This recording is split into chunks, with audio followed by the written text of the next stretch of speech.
L'ennui, c'est que l'intention et l'impact sont deux choses totalement différentes.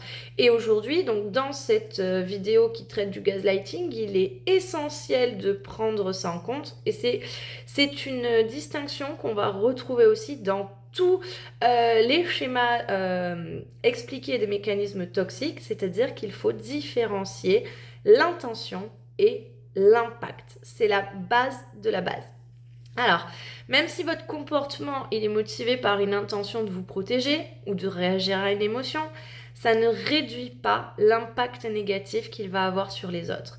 Et une fois que vous avez compris cette distinction-là, c'est une étape cruciale pour apprendre à se responsabiliser sans tomber dans la culpabilité. Si vous avez de la culpabilité, alors même si en séance, je vous apprends toujours à faire la différence entre responsabilité et culpabilité, je vais vous dire quelque chose qui va un petit peu vous titiller là, d'accord? C'est-à-dire qu'à un moment, si vous tombez dans la culpabilité, c'est peut-être à juste titre.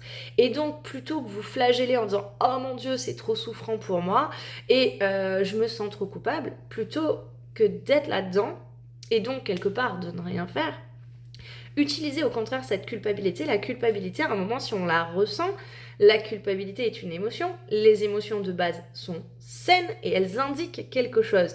Donc, il y a très souvent de la culpabilité qui n'a pas de raison d'être par nos schémas inconscients.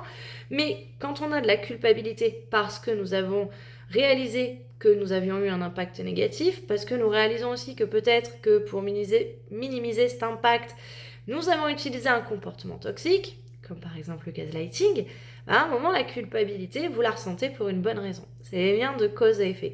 Et donc, cette culpabilité, utilisez-la pour vous responsabiliser.